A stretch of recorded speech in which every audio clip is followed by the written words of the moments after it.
is John Orwant. I'm with the Google Cambridge Tea Party Republicans Club. It's a pleasure and an honor to introduce our guest today, a man whose fame rises to a level that kind of renders the standard introduction pattern completely obsolete. I could tell you about his 123 books, I counted, the 7 books that have been written about him, the 38 honorary doctoral degrees that he's been granted. I could tell you about the species of bee that has been named after him. Instead, I'm actually going to talk about tenure, because it's actually the thing I think of first when I think about our guest today. We tend to think of tenure today as an entitlement, right? So professors, they work really hard for some amount of time, and then they're kind of granted this lifetime protection from being fired. The institution of tenure has been around for many decades. It really started to solidify around the time of the McCarthy era, where a lot of professors in this country were being asked to take oaths of loyalty as part of the anti-communist fervor that was sweeping the nation. And it wasn't that the university administrations wanted them to take those oaths. They were worried. Like, the universities were worried about pressure from government. They were worried about wealthy donors saying, I'll give you this check for $1 million, but you have to fire that professor over there. And so that's why universities kind of leapt into this institution with gusto. And yet, when you look at professors today, they very rarely take advantage of tenure to speak unpopular views. But of course, our guest today, I think, is the world's best example of doing that. And I think that getting tenure perhaps today should come with a mild obligation to speak truth to power. So anyway, with that, ladies and gentlemen, I want to introduce a man who is to the left of Julian Assange, but with less restrictive, but with fewer travel restrictions, Noam Chomsky.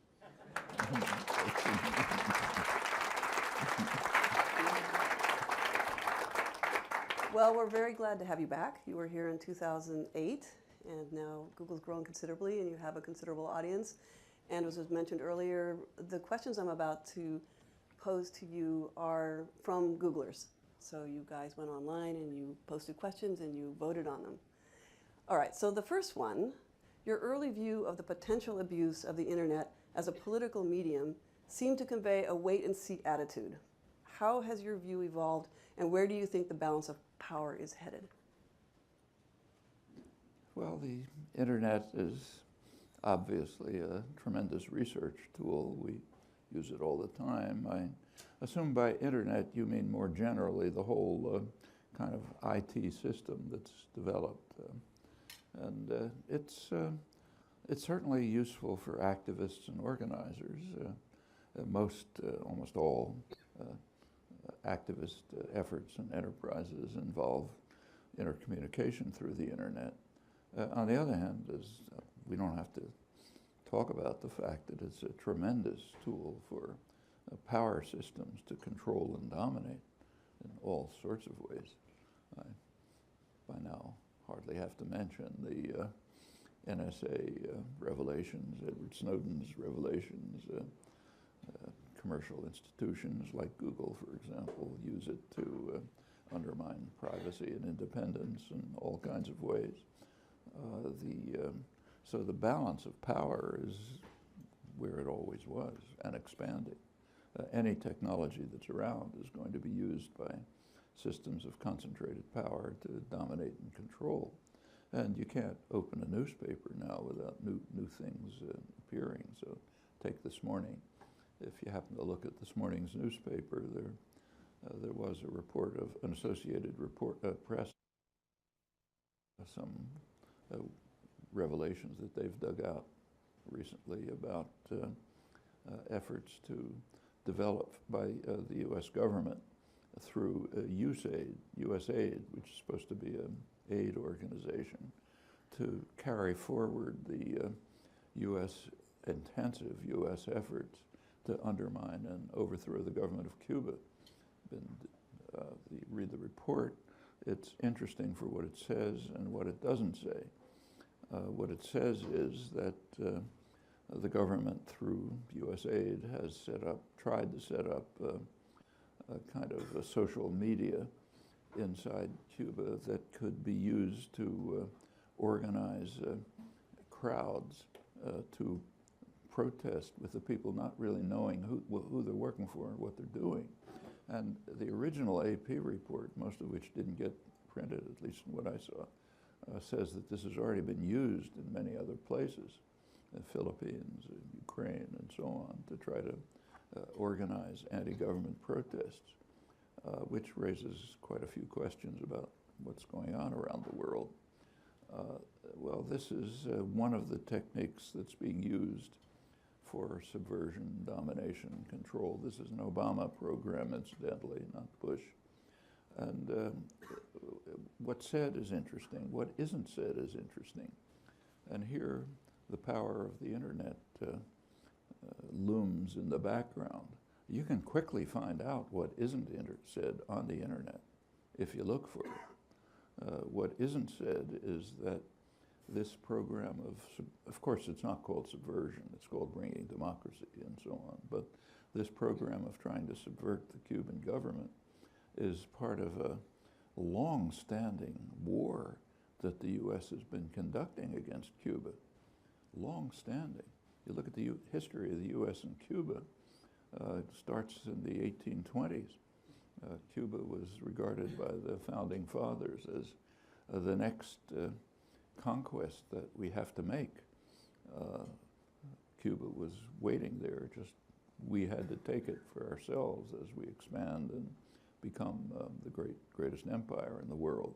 Well, we couldn't do it in 1823. There was a deterrent, the British. They were too powerful. The British were the main enemy through the most of the 19th century.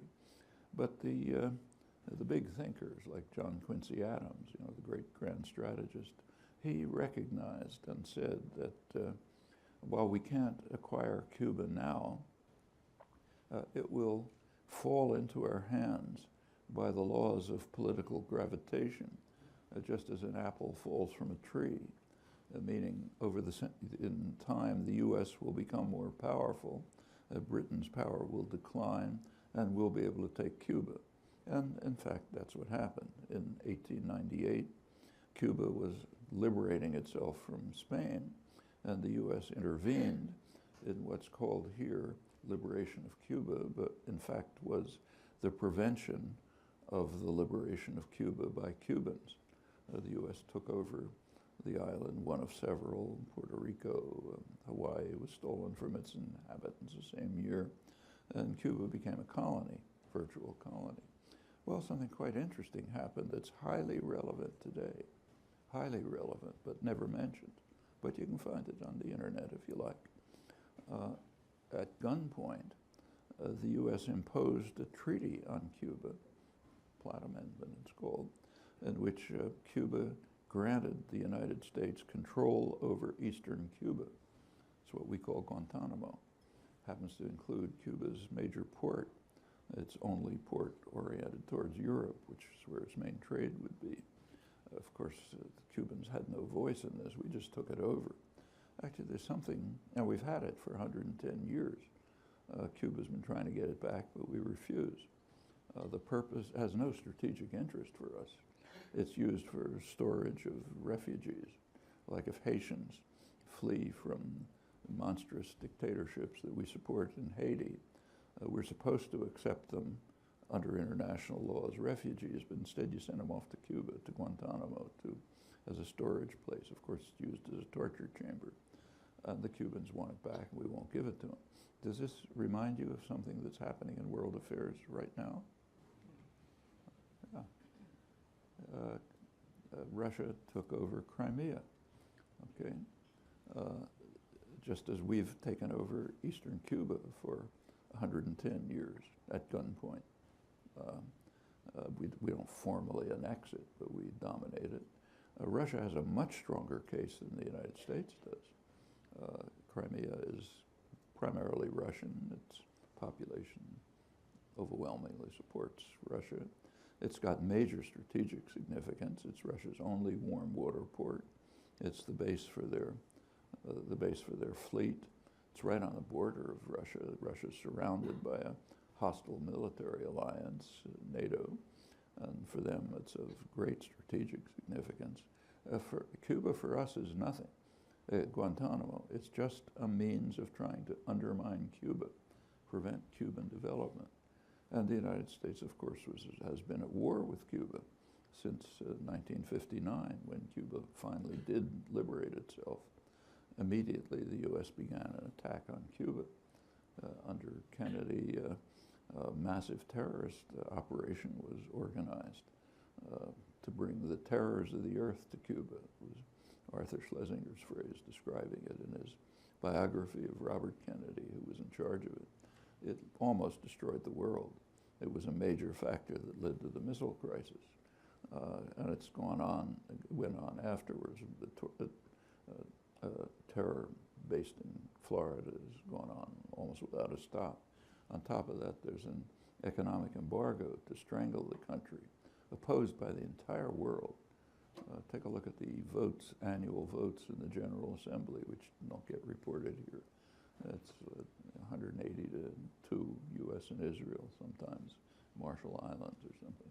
Well, all of this is part of the background to the AP story about today's effort to subvert the government of Cuba. Well, coming back to the internet, what's interesting is what is available and what isn't readily available, because people don't see it. Like, you won't find a word about anything I said in the press or in commentary or discussion, although it's all extremely timely, very timely, you know, not arcane scholarship, but it's right in front of our eyes, but not there. And when you come back to the power of the internet, I think comes back to us. We don't use it. We don't use the resource for the purposes for which it could be used to break through silence, oppression, domination, terror, violence, bring the reality of the world to people. So the internet potentially is a wonderful tool, but only if you decide to use it. If you decide to leave it in the hands of private power, of power systems, whether state or private, sure, it'll be used as a way to oppress and undermine and dominate. But that's a choice. Don't have to. Well, on that note, we will be posting this on YouTube. What? We're going to be posting this talk on YouTube, so your comments will be on the internet. Happy to say. Internet, but they won't be in the New York Times. Well, our channel is getting more and more popular, so hopefully people will find this.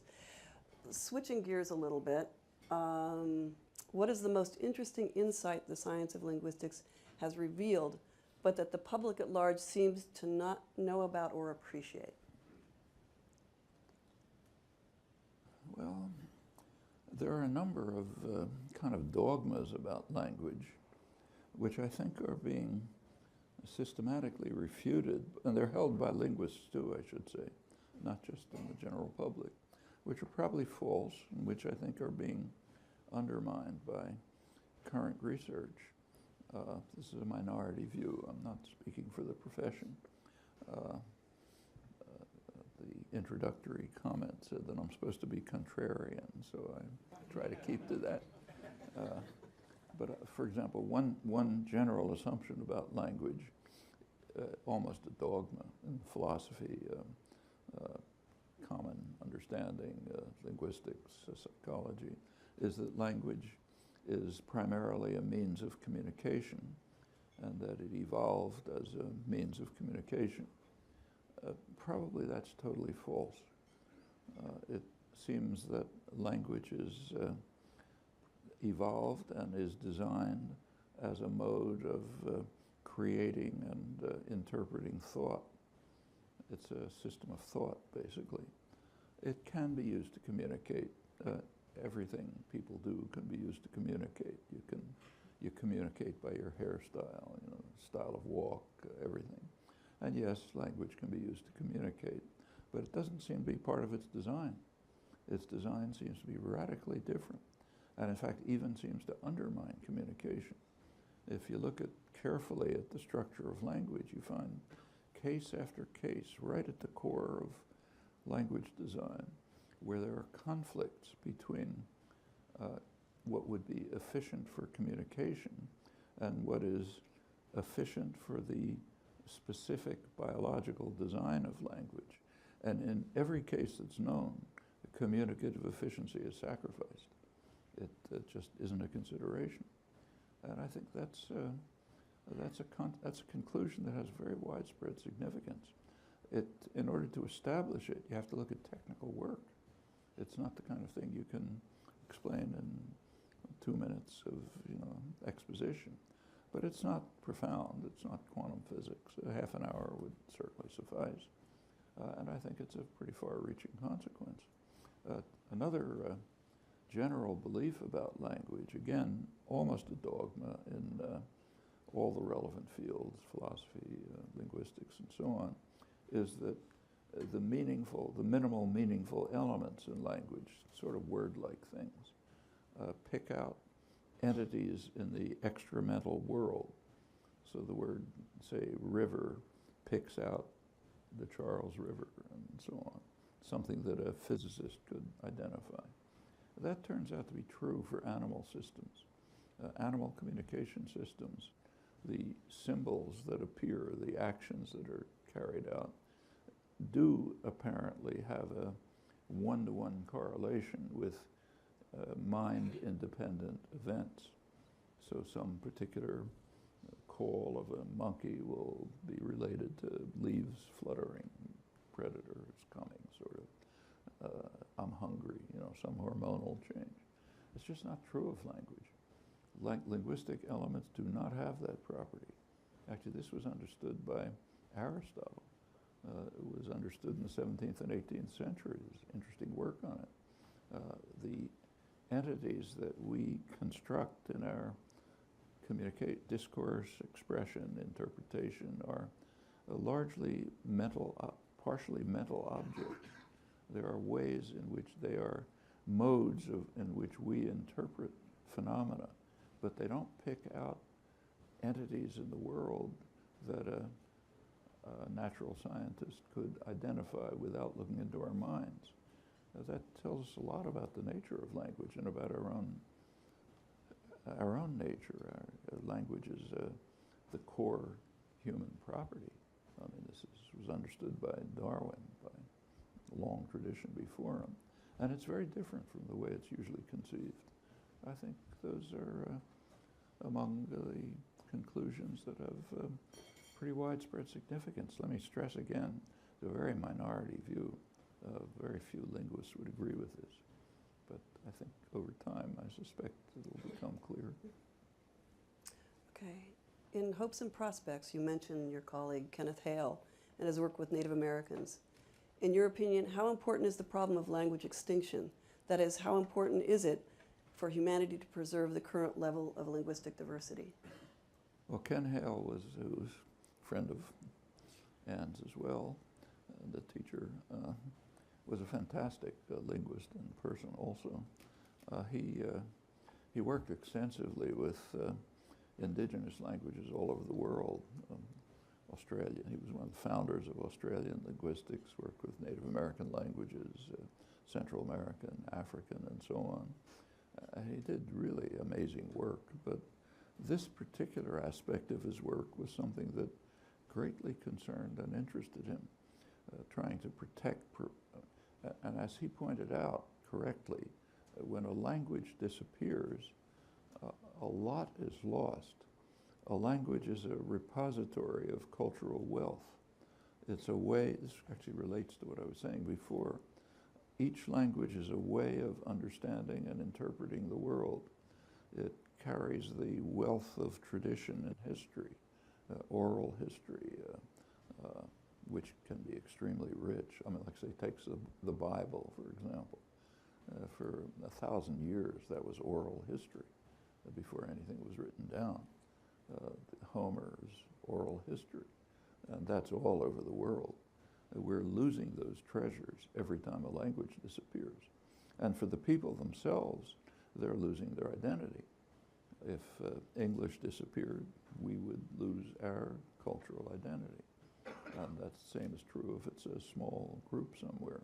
Well, one of Ken's achievements in this regard, which was quite spectacular, was to take the a language which was one of the major languages spoken right here before the colonists came. Remember, the United States is not an ordinary form of imperialism. The United States is a settler colonial society. In fact, that's true of the whole, what's called the Anglosphere, the countries that grew out of the of Britain's imperial domination. United States, Canada, Australia, mostly New Zealand. These are countries where the settlers who came in didn't just run the country the way the British did in India. You know, British in India provided the bureaucrats, the officer corps, and so on. But Indians ran the country under British rule. Settler colonial societies are different, like ours. If you go back to the founders of the country, like, say, George Washington, he understood very well that we have to, as he put it, extirpate the Iroquois. They're in our way. We have to wipe them out. They're an advanced civilization. They, in fact, were the basis for much of the American constitutional system. But we had to extirpate them. They're in our way. Thomas Jefferson said we have to exterminate the native populations because they're attacking us. And why are they attacking us? Well, because we're taking everything away from them. He didn't say that. But in general, the settler colonial societies have to pretty much exterminate the indigenous populations or else marginalize them. Well, that's happened here. So where we're sitting was a place where the indigenous population was close to exterminated, pretty close to it. There are survivors. One of the major languages spoken was Wampanoag. It hadn't been spoken for a century. The last speaker was a century ago. Ken and some students and a woman from the Wampanoag tribe, which still exists, Jessie Littledoe, managed to reconstruct the language using comparative evidence from other languages and missionary texts that were taken and preserved. And from this, they were able to reconstruct what the language must have been. And it now has its first native speaker, Jessie Littledoe's daughter, who's a native speaker of Wampanoag. This has revitalized the tribe. They're now studying it, they're reconstructing their history, they're reviving. It's a pretty amazing achievement. Jessie got her PhD with us, with Ken, in our department. It's the first time this has ever happened, I think, and now there are efforts to do it in other places. But if you can revive, I mean, right now there's enormous destruction going on. Species destruction, for example, is taking place at a level that hasn't happened for 65 million years, literally. The time when an asteroid hit the Earth, apparently, and wiped out the dinosaurs, and the majority of living species were destroyed. Mammals survived. That's why we're around. But right now, the same thing's happening. Species destruction is happening about at that level. And now we're the asteroid, of course. We're destroying the species at a massive rate. Language destruction is kind of a little like that at a cultural and human level. You're destroying the richness of human civilization and understanding of the world. It's disappearing fast. It's disappearing in Europe, not just in indigenous cultures. So if you go to, say, Italy, there are people all over the place who can't talk to their grandmothers. Their grandmothers speak a different language. They're called dialects, but they're actually different languages. The number of languages in Europe has contracted radically over recent years through the policies of state formation. When states are formed, formation of states is an extremely violent process. It imposes a rigid form on societies which bringing together people who have nothing to do with each other and separating people who have everything to do with each other. That's why Europe was the most savage place in the world for centuries, while the process of state formation was taking place. You look around the world today, and just about every major conflict is based on the imperial borders Borders were imposed by the imperial powers for their own interests, forming states which have no significance for most of the people. So take, say, Pakistan and Afghanistan. We talk about terrorists crossing Pakistan to Afghanistan. They are, many of them are just Pashtun, moving from one part of Pashtun territory to another part of Pashtun territory, which is separated by a line that the British imposed, the Durand Line, which the Afghans have never accepted and the Pashtun have never accepted. That happens everywhere. President Obama, one of his achievements has been to break all records in deporting undocumented immigrants, almost 2 million. They're crossing a border, the Mexico-US border, which, like state borders generally, was established by brutal violence and aggression. The U.S. conquered half of Mexico. President Grant described it as, who fought in it, described the war, described it as the most wicked war in history. Well, okay, that established a border. It was a pretty open border, the same kind of people living on both sides until pretty recently. It's been heavily militarized now, primarily since NAFTA. When NAFTA, the North American Trade Agreement, was instituted, President Clinton, his advisors understood very well that this is going to devastate the Mexican economy, and it's going to destroy Mexican agriculture, it's going to undermine small business and so on. Mexican campesinos can be quite efficient, but they can't compete with highly subsidized U.S. agribusiness. So there's going to be a flow of immigrants, so we got to militarize the border to prevent them, send them back. Right now, to this day, right here near Boston, right around us, there are people fleeing from the Guatemalan highlands, Mayan Indians, fleeing from the Guatemalan highlands. Their languages are also being destroyed. Why are they fleeing from the Guatemalan highlands? Well, under Ronald Reagan, the U.S. supported a genocidal attack on the highlands and the Mayan Indians by the military dictatorship we were backing in Guatemala. And the devastation was so extreme that they're still fleeing. Well, they're fleeing, we deport them. They're coming across from Mexico, we deport them. That's a state border. That's the way borders work. All over the world, that's the way it works. You take a look at the horror stories all over the world, almost entirely the result of the imposition of state borders, which also has the consequence of wiping out lots of languages.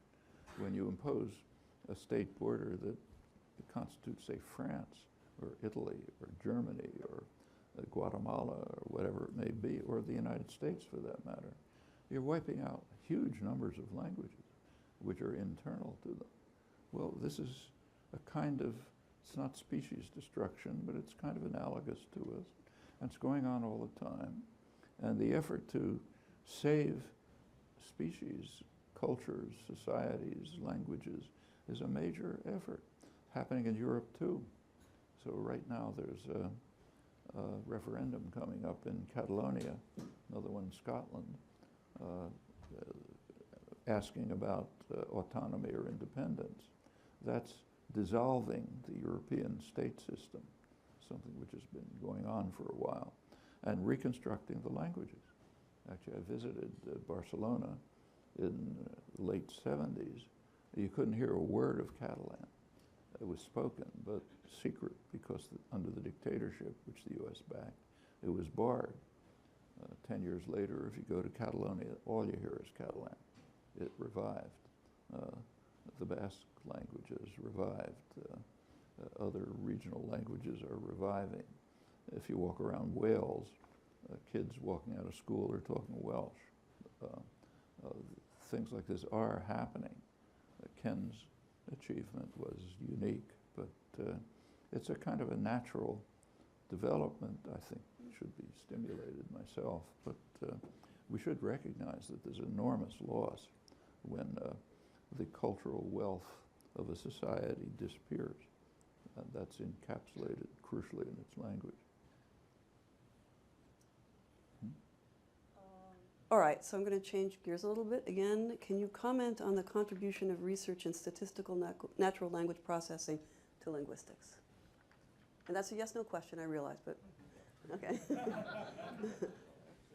One of the early proponents of it, maybe the earliest, in 1955, when I was working on linguistic theory, it seemed to me that the only possible way in which let's say a child could identify words in continuous text. You know, you're not hearing single words when you live in the world. You're hearing continuous text. It seemed to me the only way that could be done was by detecting transitional probabilities of sounds or syllables. That, you know, if you get to a word boundary, the predictability of the next sound is lower than if you're inside a word, right? For obvious reasons.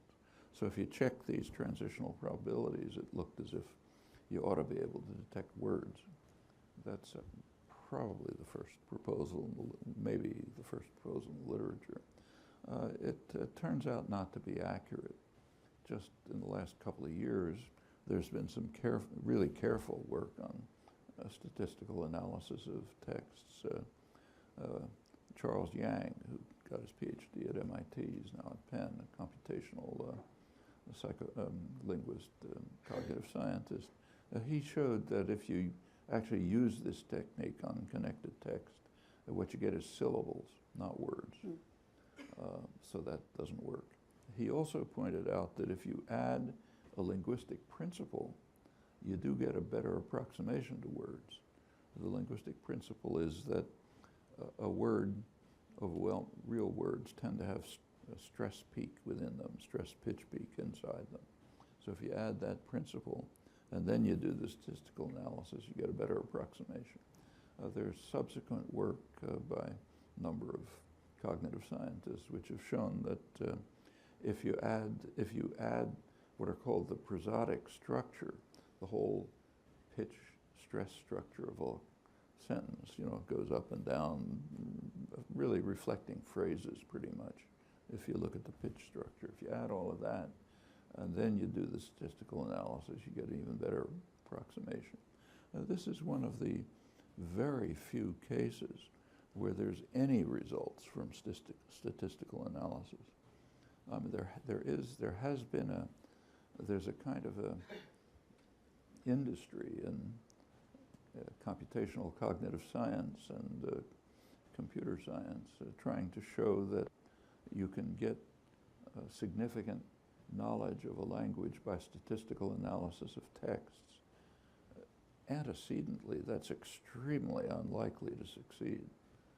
You do not get discoveries in the sciences by taking huge amounts of data, throwing them into a computer, and doing statistical analysis of them. Try to think it through in the history of the sciences. It just doesn't happen. That's not the way you understand things. You have to have theoretical insights. You have to know what kind of experiments to carry out, what kind of data are worth looking at, which kind you throw away, and so on. That's the way the sciences have always worked. If you want to, say, study the laws of motion, you could take a huge number of videotapes of what's happening outside the window and subject them to statistical analysis, and you could get a pretty good prediction of the next thing that's going to happen outside the window. Actually, a better prediction than what the physics department can give. But it's not science. It's a way of matching data and maybe predicting some new data. But that's not what understanding is. And it's very unlikely to work for language either. And I think the record shows that it really fails totally. I could run through examples. But every example that's been carefully studied, it simply doesn't work for pretty much the reasons that Charles Yang and his successors discovered. You have to understand the principles that determine what underlies the system, and then if you look around the edges of those principles, you can find some sometimes useful statistical data. I think that's probably the way it's going to continue, but certainly is the way it has so far. We're going to change gears again. What, in your opinion, are the most effective strategies for building a more and just peaceful, for building a more just and peaceful world? And in your view, what are the most significant takeaways from Occupy, the Arab Spring, and the Ukrainian Euromaidan uprising? Well, those are all quite different events, and I don't think you can consolidate them. Over time, there has, history doesn't just go in a straight line. There's progress, there's regression, and they're often in parallel. So say, take the last, say, 50, 60 years in the United States. There's been significant progress in developing a more peaceful and just and equitable society. Probably the most dramatic example is women's rights. Totally different from what it was 50 or 60 years ago. I mean, it may be kind of hard to remember, but if you look at U.S. history, at the time of the American Revolution, the women were not people. They were property. The United States took over British common law. And under British common law, a woman is the property of her father, and it's transferred to her husband. So, for example, one of the arguments against giving women votes was that it would be unfair to unmarried men, because a married man would have 2 votes, since obviously the property votes the way the owner votes. Well, that was U.S. law. If you look at the chipping away of this, it literally was not until 1975 that this principle was abandoned. In 1975, the Supreme Court ruled that women have the right to serve as peers in federal juries. Peer means a person just like you. Okay, that goes back to Magna Carta in the 13th century. Women were accepted as peers legally in 1975. That was part of a major change that's taken place in American culture since the 1960s, one of the main outgrowths of 60s activism. And there are plenty of other things like it. So opposition to, say, violent aggression is far above what it was 50 or 60 years ago. Take, say, Kennedy's invasion of South Vietnam. It's a phrase you've never heard, I suppose, because it isn't in consciousness. It had happened in the world, but it wasn't reported, and it isn't part of American history. In 1962, Kennedy sent the American Air Force to start bombing South Vietnam, authorized chemical warfare to destroy crops, so to drive the people out of the countryside, began big programs to concentrate people in what amounted to concentration camps, to prevent them from supporting the guerrilla movement, which was overthrowing the U.S. installed government. That's an invasion. It happened, but not in our consciousness. The reason it's not in our consciousness is there was no opposition. It was reported, it was kind of known, like it wasn't a total secret, but nobody cared. You couldn't get people to talk about it. I mean, literally, I remember trying to give talks in the early 60s in people's living rooms. You couldn't get more people than that together. Well, that was the early 60s. In 2003, the United States invaded Iraq. It's the first time in the history of the imperial world that there have been massive protests prior to the invasion. Prior to the invasion, huge protests all over the world, here too. My classes were called off because the students wanted to call them off to go down to the demonstration. That was 2003. Well, it didn't end the war, but it limited it. It's often believed that the demonstrations didn't do anything. That's a mistake. The United States could not begin to carry out the policies that Kennedy and Johnson could carry out without a second thought. It was bad enough, but it wasn't B-52 bombing of heavily populated urban centers. It wasn't chemical warfare to destroy crops. Many of the atrocities of the Vietnam War simply couldn't even be contemplated. horrible enough, but not that. Okay, all of that is progress. There's also regression. There's been a big backlash from power centers against the civilizing effect of the 60s. Now, that's the neoliberal attack on the population, which has been going on for a generation. That's why, real wages, for male workers, real wages today are at the level of 1968. For the general public, real wages are about the level of 30 years ago. There's been stagnation or decline for the majority of the population, tremendous concentration of wealth and tiny sector of the population, mostly a fraction of 1%, which feeds politics. Political power reflects economic power. The Supreme Court just yesterday just struck another blow against democracy and its committed effort to try to undermine the functioning of a democratic system by placing power in the hands of those who are super rich.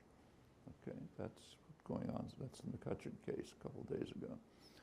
Well, that's regression. And they're going on in parallel. That's the way history works. So what's the way to go forward? Well, as Martin Luther King put it, shift the arc of history by your own efforts and activism. That's the only way it's ever worked. The arc of history bends the way we decide to bend it. In Hopes and Prospects, you compare Obama and Bush too. That's 4 years ago. What would you say today? Like what I just said about the arc of history, both better in some ways, worse in others. So for example, I mentioned Guantanamo. Guantanamo was a major torture center. Okay, today probably torture isn't taking place in Guantanamo.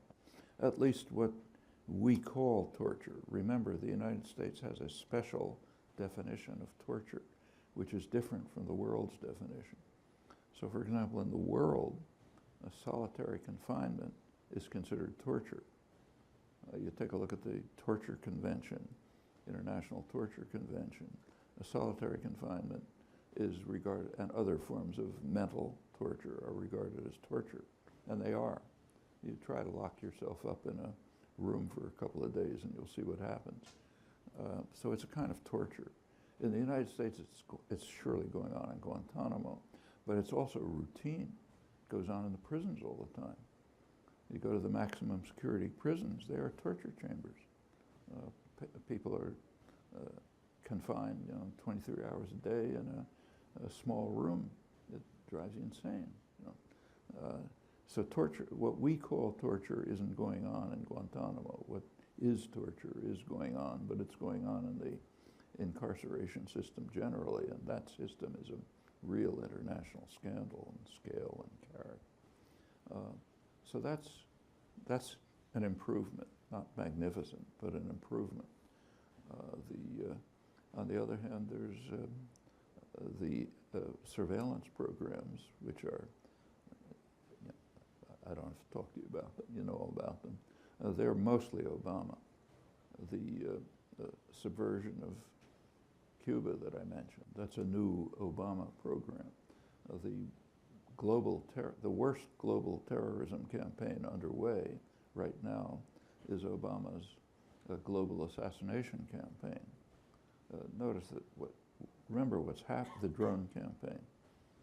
Notice that there's a debate in the United States when he decides to murder Americans, like Al-Awlaki, is that legitimate or not? And what about the other people? The people who are being murdered are suspects. Go back 800 years again to Magna Carta. We're going to commemorate its 800th anniversary next year, probably mourn its disappearance. The core concept developed in Magna Carta was what we call presumption of innocence. What it stated is that a free man cannot be subjected to state punishment without due process, without trial by a jury of peers. Okay. Now, free man was a very limited concept in the 13th century. Of course, excluded women, excluded people who weren't free, and so on. It gradually expanded over the centuries. So it's embedded in the Constitution also with limits, 14th Amendment, other limits. But now it's being contracted. The drone campaign eliminates presumption of innocence. The way it works is Obama and his advisors get together Tuesday morning and decide who they're going to kill that day.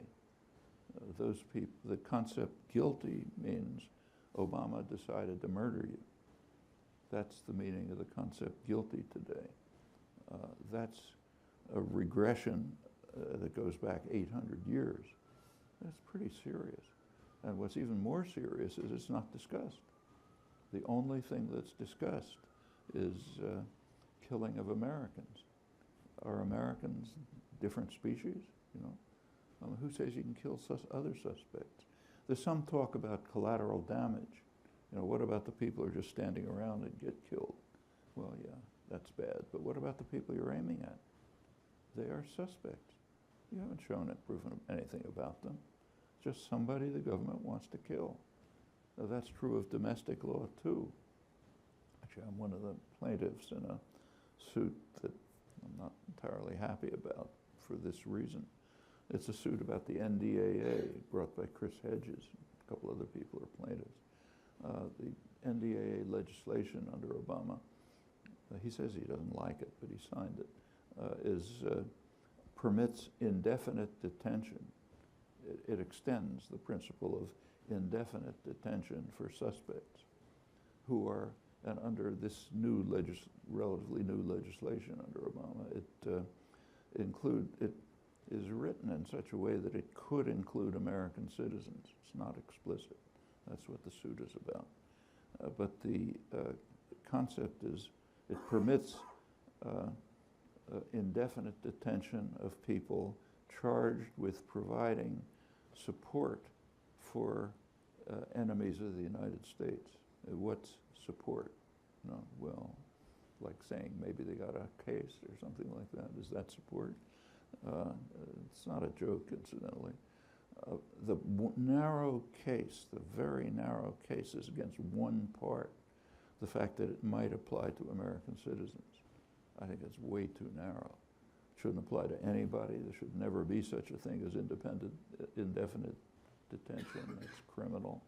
And the idea of supporting enemies is so meaningless that such a concept shouldn't exist in law.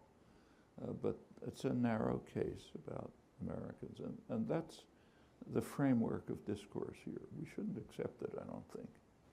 In fact, take another Obama case, one of Obama's major attacks on civil liberties. It's a case that probably most of you haven't heard about. But I'd look it up if I were you. It's a nice thing about the internet. A Holder v. Humanitarian Law Project, a case brought by the government to the Supreme Court. Government won. Holder is the Attorney General. Humanitarian Law Project was a group that was giving legal advice to a group that's on the U.S. terrorist list. The group happened to be the PKK, Kurdish group. The U.S. government calls it a terrorist group. So it's on the terrorist list. Humanitarian Law Project was giving legal advice to them. Obama's Justice Department decided to condemn that as material assistance to terrorism. Material assistance to terrorism used to mean giving a gun to somebody in Al-Qaeda, you know, but this extends it to giving legal advice to someone on the government's terrorist list. Okay, and if you look at the court discussion colloquy, it could maybe apply to somebody who has an interview with Nasrallah, you know, the head of Hezbollah, as I've had, or just talks to, maybe advises a group to turn to nonviolence. That could be regarded as material assistance under Obama. That's a tremendous attack freedom of speech and just elementary justice, passed almost without comment. And we might ask ourselves, why should we even take the terrorist list seriously? What's the terrorist list? The executive branch of the government simply determines you're a terrorist. I put you on the list. No review, no judicial review, no defense. It's just an executive act of an authoritarian state. And if you look at the history of the terrorist list, it's mind-boggling. Like Nelson Mandela, for example, was on the terrorist list because the Reagan administration condemned him as his group, the American African National Congress, as one of the more notorious terrorist groups in the world because they were opposing apartheid, which Reagan supported. Okay? So that's the terrorist list. And Mandela was on it until about 4 years ago, when it took a special act of Congress to get him off the terrorist list. On the other hand, take, say, Saddam Hussein. He was taken off the terrorist list in 1982 because the Reagan administration wanted to provide arms to Iraq. So in order to be legal, he had to be off the terrorist list. Actually, that left a gap in the terrorist list. So they put Cuba in. Why? Because Cuba had been the target of more terrorism than the rest of the world combined in the years before it, mostly based in Florida. That's the terrorist list. So apart from being kind of ludicrous in the way it actually works, the very concept is an abomination. Why should the state have the right to determine unilaterally who's a terrorist? Do they have that right? No, they don't. Do they have the right to murder people who they put on the terrorist list? No, they don't. Do they have the right to charge people with material assistance to terrorism if they give legal aid to somebody that they've designated as a terrorist? This gets more and more extreme as you go on. These are Obama innovations. Well, history doesn't go in a straight line. I think myself, Bush would have been worse, but not that there's much to cheer about in this regard. Some cultures that didn't have a written language until another culture came in that did, and they adopted their writing system. Is there any systematic effect on languages that adopted someone else's writing system? There is a systematic effect of literacy. It's not so much adopting the writing system as using it for reading. So there's a Ken Hale, same guy we talked about before. He did a very important study in the 1970s in which he showed that it's an article that appeared on what's called cultural gaps. He studied the languages that he worked on, mostly Australian, and found that many of them had all kind of what looked like gaps, like they didn't have number words, or they didn't have color words, or they didn't have relative clauses, and a lot of other things they didn't have. What he showed was that all of this was just totally superficial. The people had all the concepts. They had no problem with dealing with any of them. They used them all the time, but just in more indirect ways. So if they didn't have number words, they would still be able to say, 5 or 10, or had no problem dealing with market societies. They may not have had the color red, but they could say blood-like, And the same was true even of structural things like embedded relative clauses and so on. Well, that was an important study, ignored like most important studies. But shortly after it, somebody else in our department, Wayne O'Neill, another friend of Ann's and mine, who studies history of English, did a study of Middle English. And he investigated, and if he was looking for something similar, he discovered that the use of complex constructions, which had embedded elements in them, increased as literacy increased. Now, there's a natural reason for that. When you speak, you're constrained by short-term memory, right? Which is pretty small. Short-term memory is like around 7 or something like that. The same for humans and other organisms. And that means you can't do much. So ordinary speech tends to be what's called paratactic. You just kind of tack things on one after the other because you can't embed. On the other hand, once you move to literacy, you begin to use capacities that you always had but never used. It's like when people learn, you go to school and you say it's first grade or something, they teach you how to multiply. You begin to use a capacity which you always had. It's not taught.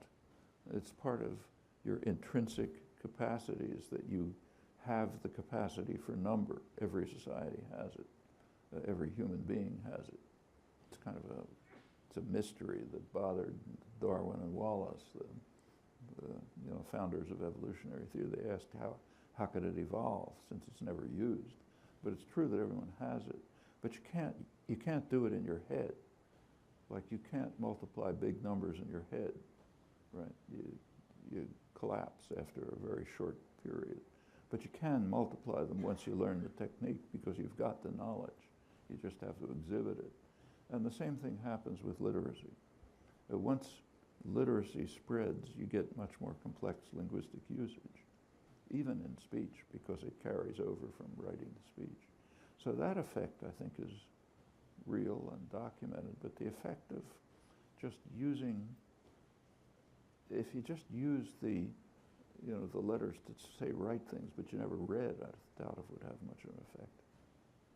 I'm curious as to your thoughts, because I'm standing now, as to your thoughts on, I guess some people have said that the effect of technology on certain languages has made us dumber. So like texting and LOL or hashtags. And if that's actually true, or if it's just the same as any opinion, it's like new words being added to languages. I think there's a real question about what might be the cognitive effect. The current kind of teenage technology, it does have a very superficial aspect to it. So that's true, for example, of Facebook. People think they have lots of, I know of cases, teenagers, who think they have lots of friends, hundreds of friends, because if they write, I got an exam tomorrow, they'll get 100 letters saying, I hope you do well, and so on. And the communication is very restricted, simple formulas, things like that. So does it have a dumbing down effect? It has to be, I kind of doubt it, frankly, but it is a topic that could be studied. It is being studied, in fact, but as far as I know, there are no real results, and I think it would be surprising, because it's all kind of superficial. It does add a kind of superficiality to life, which may not be a good thing. I think it's probably harmful in the long run, but to try to, I feel like I'm bringing coals to Newcastle. You people know a lot more about this than I do, I'm sure, because I don't use any of this stuff, except with my grandchildren when I have to. Is there one last question? We have time for a quick question. There we go. This one? So the diversity of languages and cultures is wonderful, but if there's, on the other side, if you would say anything, if you would sort of allow that having, a unified language and common culture helps communication and may advance world peace. Well, I don't know if it advances peace. In fact, it seems to have the opposite, because you're forcing people into situations of conflict. And the one language that dominates is just the most powerful state in the world. But there's an advantage to having, say, a single language for science. Okay, so by now, English is pretty much the language of science. When I got to MIT 60 years ago, I was teaching scientific French and scientific German. All graduate students in every field had to pass an exam in French and German. It was a complete fake, but that was kind of like a residue of the pre-Second World War period. But it was true.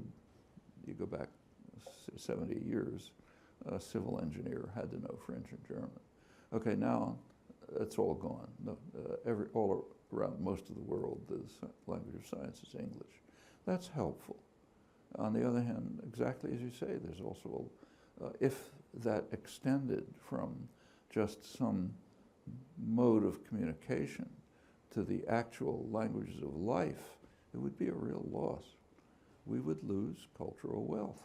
Actually, if you live in the United States and you travel abroad, you see it very quickly. The United States is an extremely insular society. People don't know anything about the outside world. Students in colleges don't know where France is. It's just, they don't know anything. It's remarkably different from Europe and other countries.